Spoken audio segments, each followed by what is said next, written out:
I'm actually going to bring everybody back up. There'll be standing and sitting going on, and for all of you in the audience, you get to ask any question you would like of any of these people running to be your public servant. I will also tell you that Kat Kirwan could not be with us tonight. She is running in, I'll get this right, Kat is running in, what ward is Kat running in? Thank you so much for helping me. And Stephen Cianci could not be with us either, and he is running in 5. Am I correct on that? Okay. So, balls in your court. You get to ask anything you want of any of these people.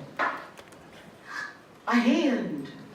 I have a question for Councilwoman Harris, if other folks have comments on it. Yes. Since we're here and hearing the name the Jewelry District, Right. which you don't always hear anymore, I don't hear could that. you speak to, do you have any thoughts to share on the redistricting that happened in 2010? What happened with the change of this area, the moving it, literally slicing it off from Ward 11, where it had historically been for a long, long time, into Ward 1, and did that have anything to do with the change in name from the Jewelry District to the, what's it called now, Knowledge District? No, honestly, no. Yeah, no, I think we're on the same page on this, but. Please don't call it that. Exactly, that's my point, that was her setup. That was the setup. This is the Jewelry District. Right, thank you, and that's It is why. not the Knowledge Right, District. exactly, Thank and that's why it's my question to bring an opportunity to bring that up. So, exactly, that was part of a plot, basically, but I wanted to hear Councilwoman Harris speak to it. You always, Help her. I'm working on it.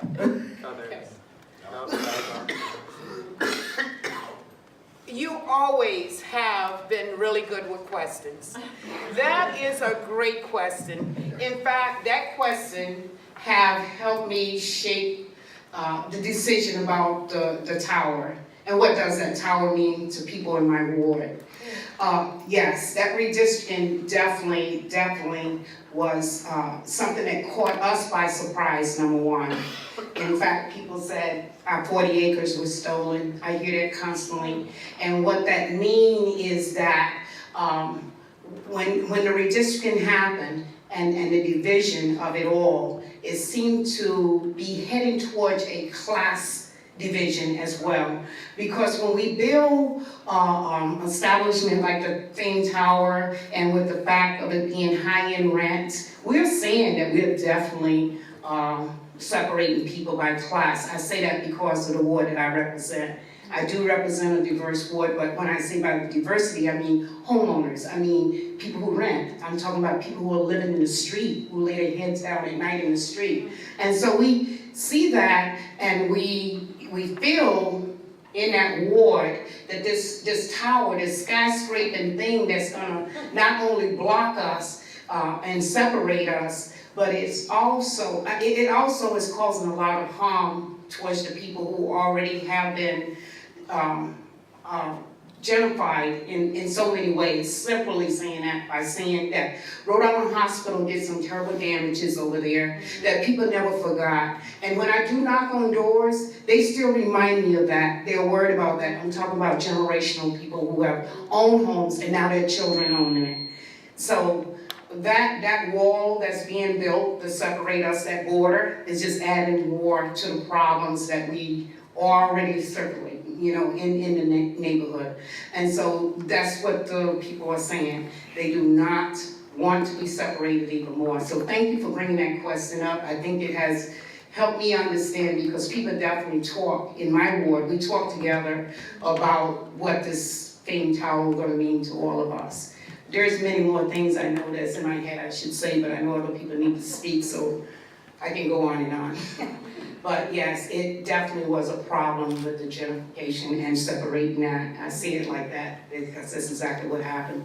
Fox Point is the example of how people become pushed out, and this is a good way to get it done, is to build high-end rent places that does not prevent people, that have people like myself. I can't live there. and I won't be able to live there, so that's not good. Thanks, Mary Kay. Next question. Go ahead, Russ. One of the interesting things was to see the ratio of discussion about doing more, which we have to do with our schools, with so many of the services, and how many discussions we had about revenue and where would the money come from to do that. How much, and you hit right on one of the key players. If you stand back and look at the numbers, what's your feeling about the ratio of money that we spend versus mandated contributions from, for example, that big hospital system across the street? What do they really give to the city? Cash. At the same regard, the other big power force, if you look at the ratio of firemen to policemen on duty at any shift, how many of you are willing to tackle that issue? Did the mayor, when he had the chance, just talk about, these are the ratios. Here's how many firemen are on duty, here's how many policemen. You say we sell the water supply. Next, have you got the inertia, the courage to tackle those sacred cows? Yeah, I would love to speak on that. I believe, yes, I do have the courage.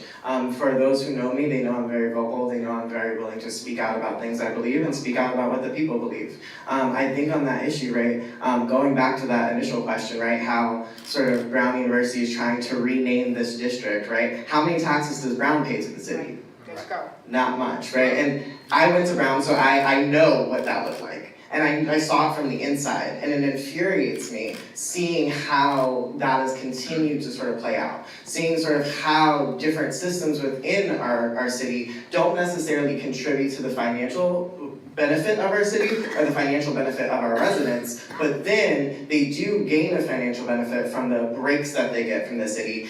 And we don't see that come back into the housing crisis. We don't see that come back into the pension. We don't see that come back into development that's going to be centered here. And so looking at that, right, tackling those issues and really thinking about how do we restructure and reimagine the way Providence works as a city is extremely important. We've been in sort of the status quo too long. We've been sort of looking at development in sort of a way that hasn't evolved with the economy that exists in 2018. And I really think we need to start reimagining what does a locally sourced economy look like, and sort of what does it mean for our city to benefit the people of the city and the businesses of the city, rather than, you know, just our universities or just the hospital system.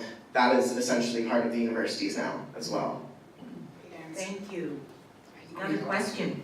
Barry. Okay, so I kind of like have two questions, but I'm gonna throw one out about the water supply rule. So my understanding is under the Public Utilities Commission that the water supply can make zero profit. Now the way I look at it, and you know, I was born here in Rhode Island, my family's been here over 125 years. Providence bought that property, but has never gotten a return on it. So my proposal is, why aren't the City of Providence and the Water Board asking the Public Utilities Commission to say a 3 or 4% return? We don't have any transaction whatsoever. We change the legislation and use that money for the city services.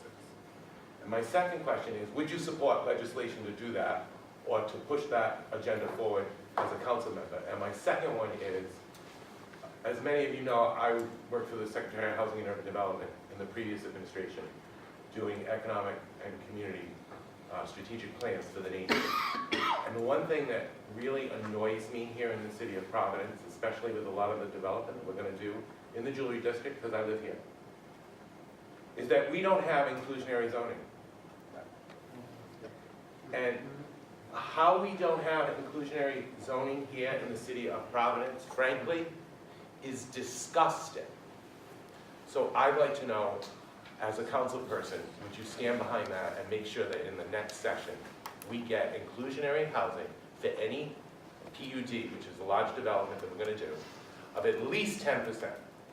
Because otherwise, to give tax breaks to something like a 600-foot tower at $500 a square foot without having inclusionary zoning seems impossible to me. So those are my two questions. Just love to hear from any of you on. Yeah, I agree.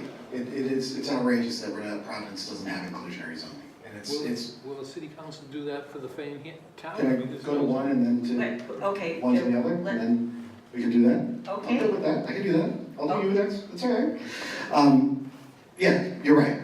There's also other processes that can be brought to bear on large development that isn't being used, like community benefits agreements that actually, most cities already include that stuff. And the fact is that we've kind of bargained away a lot of that. And we can recapture that. We attempted to recapture that through some reform of the TSA structure, but it hasn't been complete, right?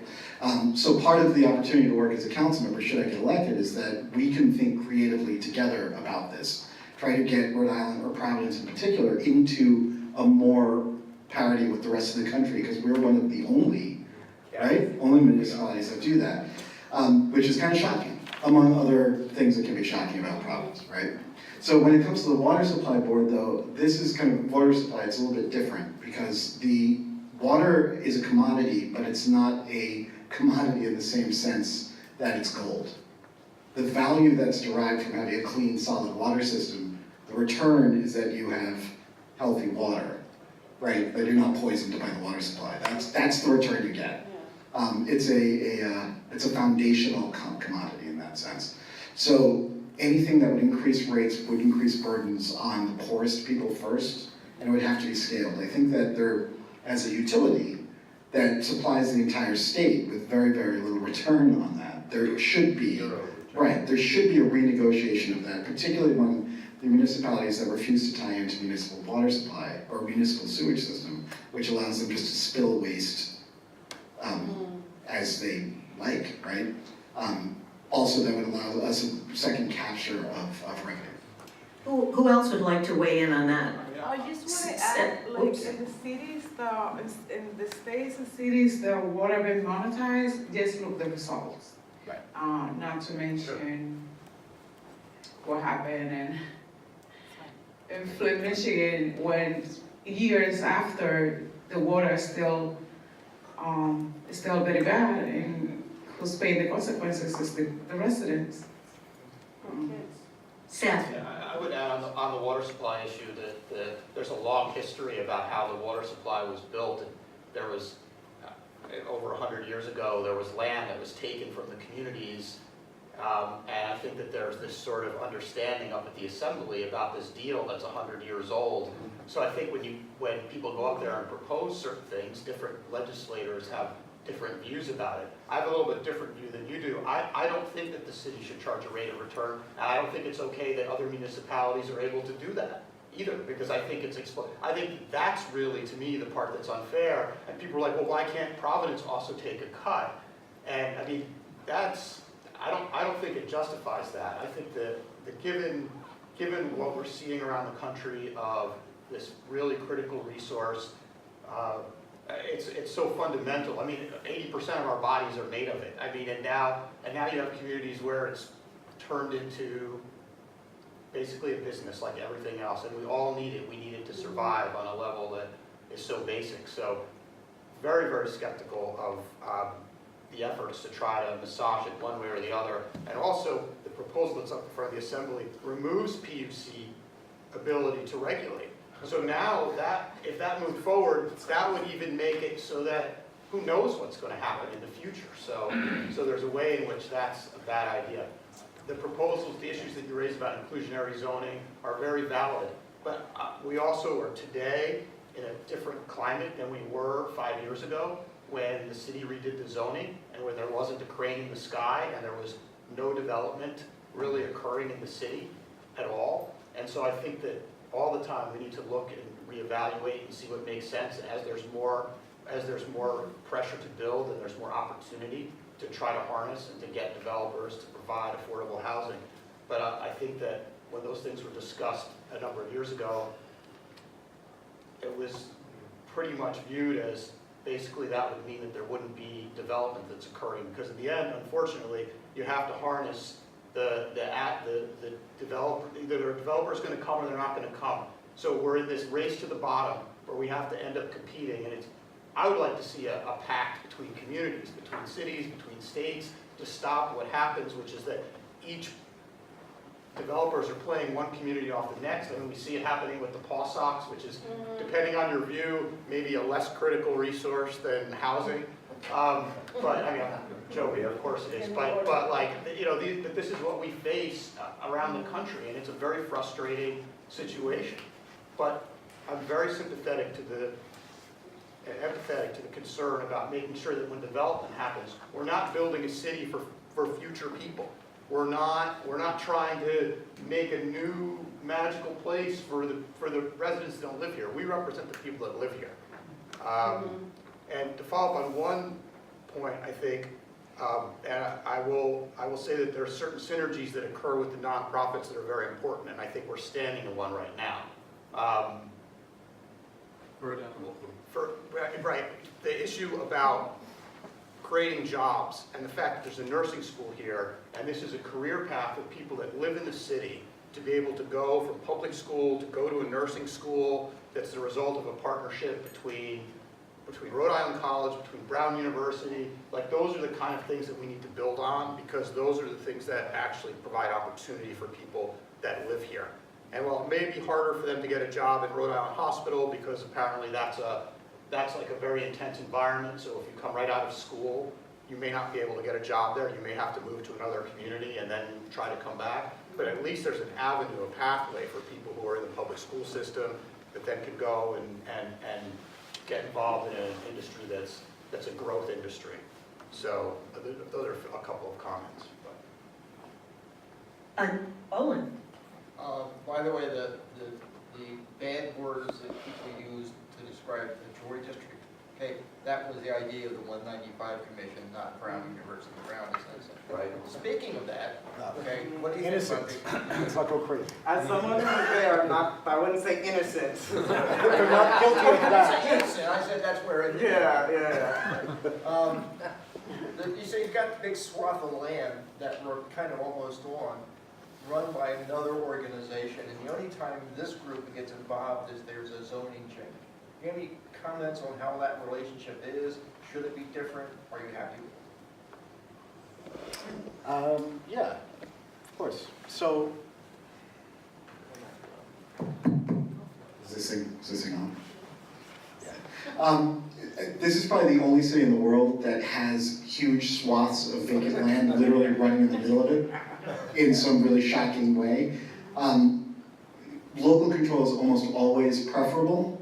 However, it always does have to be modified when you look at what the influence of local control actually is, right? So if you take a town like Smithfield, where they managed to block every affordable housing effort, everything because they don't want Section 8 or whatever horrible phrase they're choosing to use that day, they do that. And one of the issues that we've come up against with the I-195 land has been precisely that anytime there's been a proposal to build something there, the solution that comes from the surrounding communities has been like, build it someplace else, which clearly that's not a workable solution. So had there been local control, we would have a linear park possibly, which may be a bonus, but not necessarily something that builds jobs, builds a stronger community, or gives a path forward. And I just want to add something about education, because that was brought up.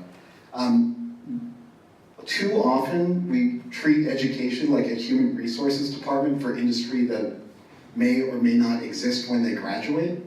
And not only is that not doing students a service, it's not doing our communities a service to treat children as future economic units, right? Province residents have to have value regardless of their ability to contribute economically to the city, whether or not they're poor, rich, or whatever. I mean, that's got to be it. So we can't just say, you go to school in order to do X. And it's great if Brown is going to open up a nursing school, but it's not great if they make an attempt to privatize a hospital, right?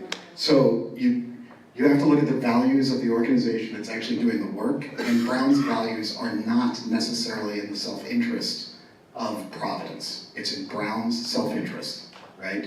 Just like any other organization.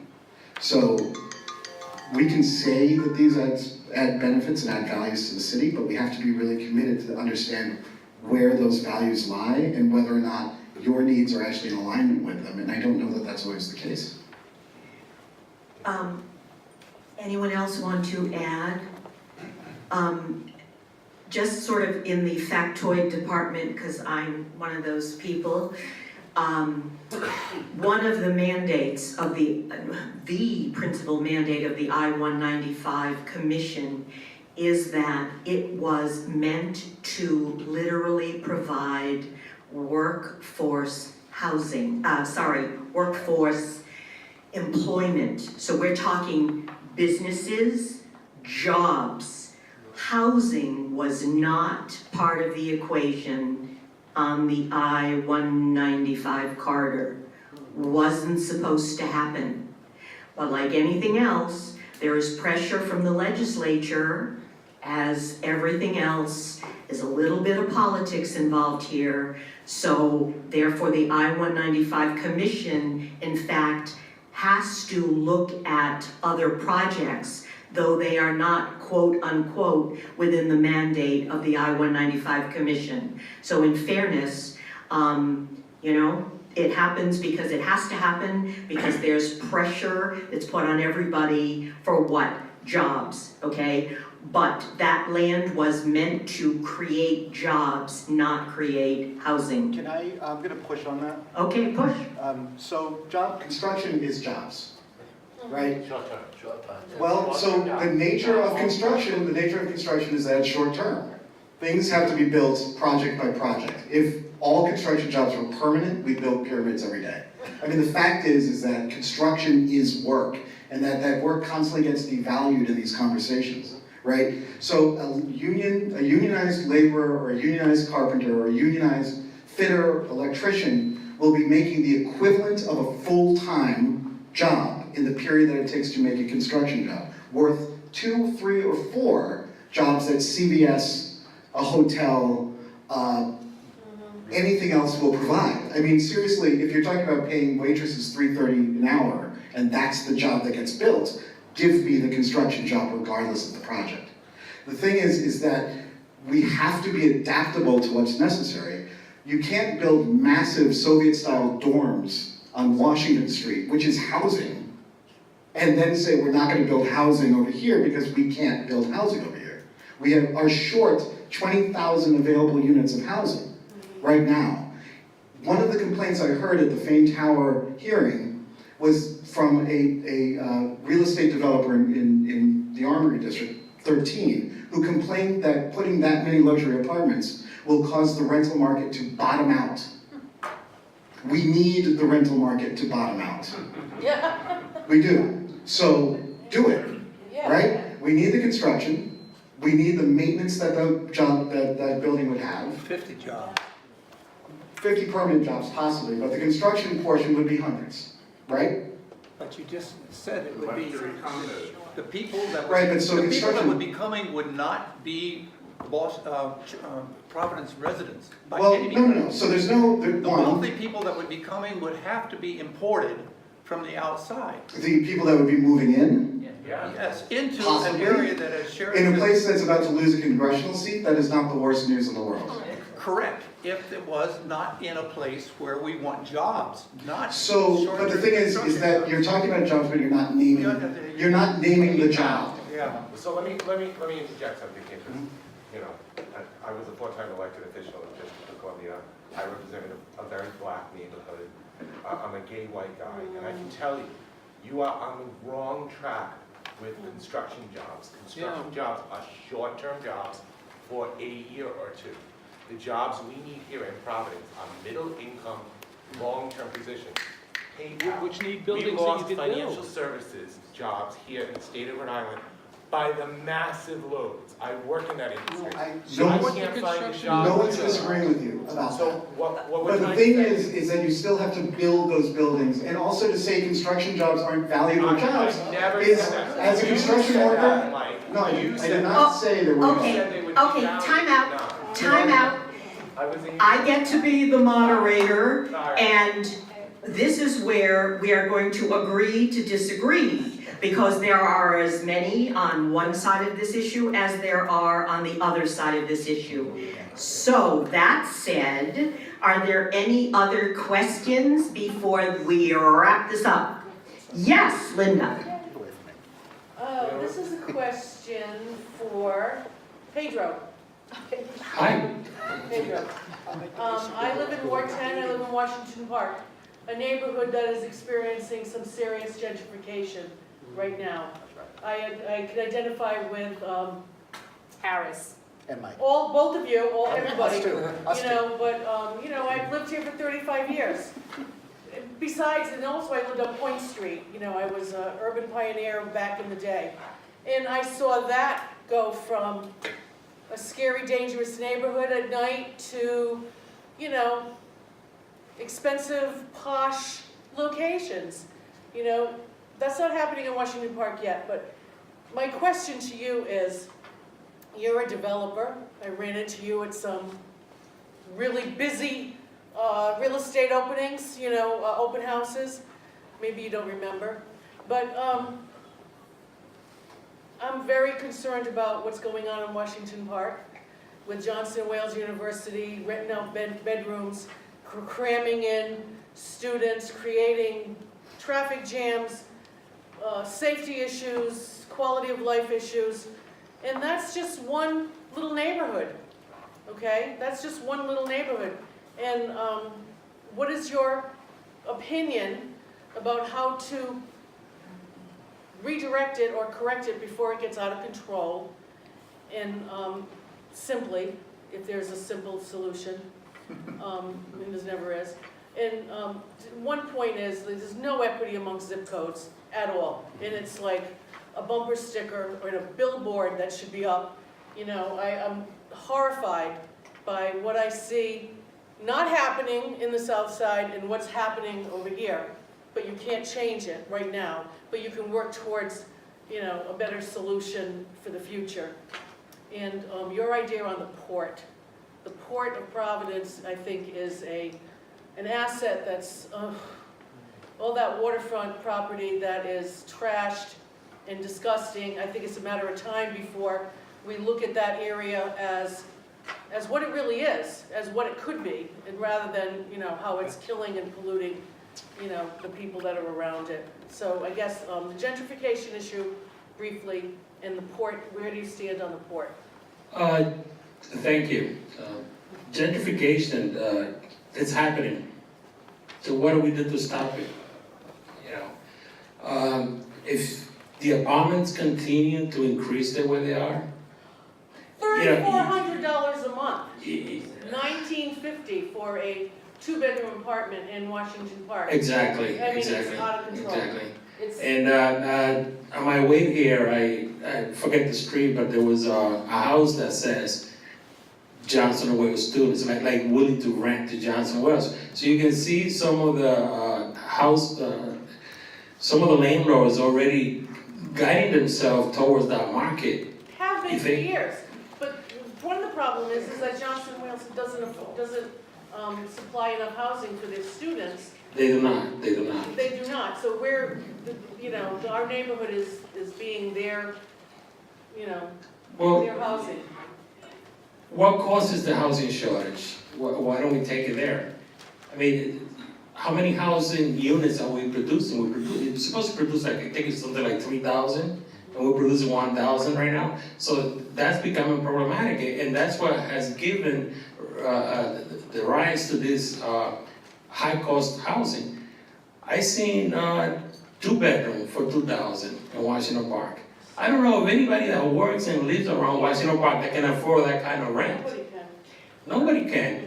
Okay. I don't want to cut you off, Pedro. Just to finish Let's finish that one, but address the second part. The second part, I can tell the port.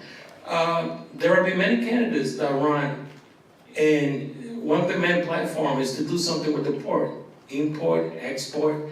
But then at the end of the day, they get into office and nothing happens. So what you need is people that are going to follow through with creative idea. What can you do with a port? There's a lot of goods that you can come in, that you can bring in, and there's a lot of goods that you can ship out. What you need is somebody that's going to be committed and that's going to be active and that's going to make a promise, is going to live like that, and actually take the necessary step to begin to implement that.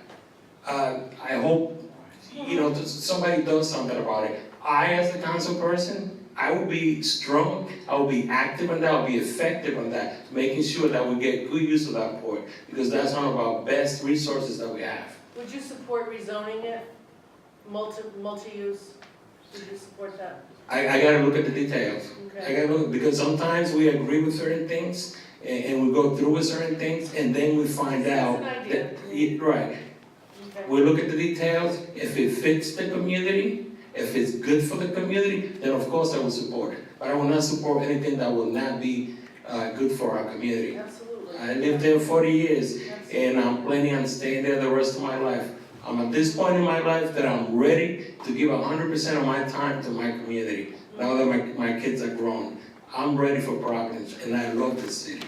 Okay. Thank you. So let Can me I say, talk on a piece of that? you can. Thank you.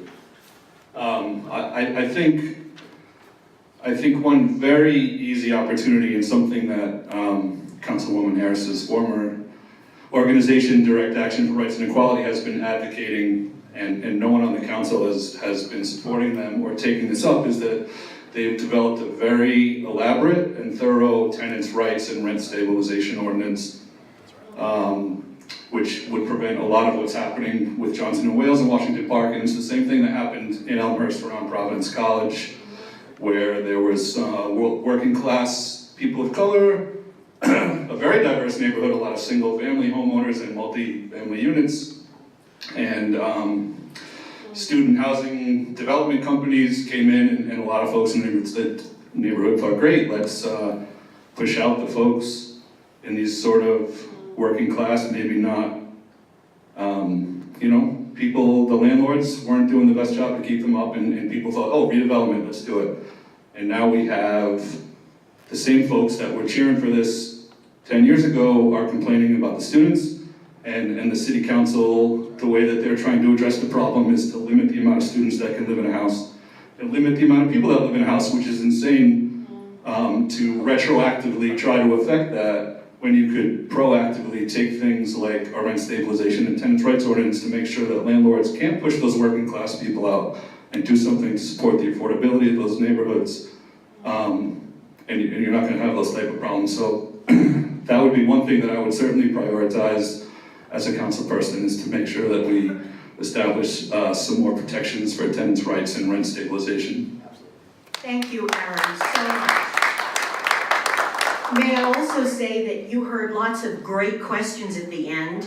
You all can write op-ed pieces. You can use that information to literally create more platform topics for you to talk about, because student housing, huge problem. Port that Linda raised, huge problem. These are complicated issues, but they are weighing heavily on our city right now. So thank you for coming, thank you for participating. It's our pleasure to host you.